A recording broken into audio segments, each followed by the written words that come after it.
दिल्ली और यूपी में बुखार ने लोगों की परेशानी बहुत ज्यादा बढ़ा दी है। माना जा रहा है कि यूपी में बुखार की वजह डेंगू है।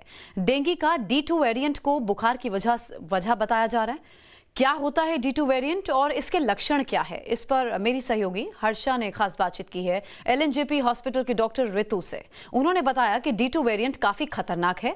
आइए अब आपको हम सुनाते हैं D2 वेरिएंट को लेकर क्या कहना है डॉक्टर ऋतु का। यूपी में बुखार से हो रही मौतों का जिम्मेदार D2 वेरिएंट है, ये कहना है हेल्थ मिनिस्ट्री का। लेकिन ये वेरिएंट क्या है, कैसे होता है, क्यों उत्तर प्रदेश में सबसे ज्यादा हो रहा है, ये समझने के लिए LNJP की CCMO डॉक्टर ऋतु सक्सेना इस वक्त हमारे साथ है। ऋतु मैम, ये D2 वेरिएंट है क्या, कहाँ पे सबसे ज्यादा होता है और यही क्यों जिम्मेदार है बुखार के वजह से जो मोर्टालिटी रेट बढ़ा हुआ है? एक्चुअली जो डेंगू के वायरस हैं इसके 4 टाइप्स होते हैं, dan 1, dan 2, dan 3 and dan 4। और जो क्लिनिकल सिम्टम्स के अकॉर्डिंग है वो 3 तरह से बुखार होता है। एक तो सिंपल डेंगू फीवर होता है जिसमें फीवर हुआ और आराम से लोग ठीक हो गए, रिकवर हो गए, बॉडी एक वगैरह हुआ। दूसरा होता है डेंगू हेमरेजिक फीवर जिसमें कि लोगों के प्लेटलेट्स डाउन हो जाते हैं, कहीं थोड़ी बहुत रैशेज या जिसे कहते हैं लोगों को ब्लीडिंग टेंडेंसीज हो जाती हैं। और एक तीसरा होता है डेंगू शॉक सिंड्रोम जिसमें ब्लीडिंग की वजह से लोग शॉक में भी चले जाते हैं और लोगों की डेथ हो जाती है ज़्यादातर। तो इसके 3 तरह के क्लिनिकल मैनिफेस्टेशंस हैं, लेकिन 4 तरह के वेरिएंट हैं। और जैसा कि अभी पता चल रहा है कि यूपी में जो वेरिएंट आ रहा है वो टाइप 2 जो डेन 2 वेरिएंट है। एक्चुअली ये इसलिए थोड़ा खतरनाक होता है क्योंकि इसमें हेमरेजिक टेंडेंसीज थोड़ी ज़्यादा होती हैं।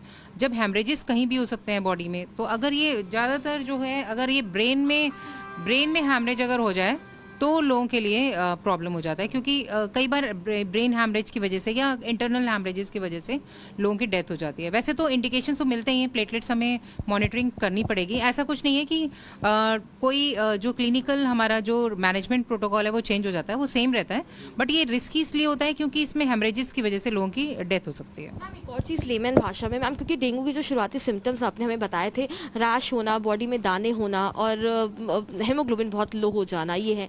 मैम, कैसे पता चलेगा कि जो हमें डेंगू हुआ है या फिर किसी को अगर वायरल हुआ है तो ये डेंगू D2 मतलब हम D2 स्टेज में पहुंच गए, D1 स्टेज नहीं है, ये खतरनाक स्टेज? एक्चुअली ये तो देखिए हम लोगों को भी पता करने की आवश्यकता नहीं है अभी, क्योंकि ये तो बाद में एनालिसिस से पता चलता है कि कौन सा वेरिएंट था।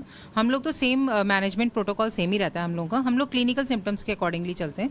तो जो पेशेंट हाई ग्रेड फीवर है, जिनको बॉडी एक बहुत ज़्यादा है और जिनकी कंप्लेंट है कि उनको चक्कर आ रहे हैं, गिडीनेस हो रही है, BP लो हो रहा है उनका, तो इमीडिएटली उनको रिपोर्ट करना चाहिए हॉस्पिटल में। और हाई ग्रेड फीवर के साथ भी, क्योंकि बच्चों में और जिनका मतलब बॉडी वेट कम होता है उनको डिहाइड्रेशन के चांसेस रहते हैं, तो उनको हाई ग्रेड फीवर अगर सबसाइड नहीं करेगा तो डेफिनेटली फ्लूइड इनटेक प्रॉपर नहीं होगा तो उनको डिहाइड्रेशन भी हो सकता है। उसके बाद उनके मतलब बहुत एक्यूट उसमें रीनल फेलियर वगैरह हो जाते हैं। तो ऐसे लोगों को जिनको हाई ग्रेड फीवर है, जिनको लगता है कि बहुत सीवियर हेडेक है और जिनको लगता है कि कहीं भी उनको रैशेज हो रहे हैं या उनको वीकनेस हो रही है, उनको गिडीनेस हो रही है, तो उनको इमीडिएटली हॉस्पिटल में रिपोर्ट करना चाहिए। मतलब वो अपने आप ट्रीटमेंट ना करें और ये ना सोचें कि हम ठीक हो जाएंगे, चाहे उन्हें ये भी नहीं पता हो कि डेंगू है कि नहीं। बस अगर किसी भी फीवर में आपको ये सब सिम्टम्स लगें तो इमीडिएटली रिपोर्ट करना चाहिए।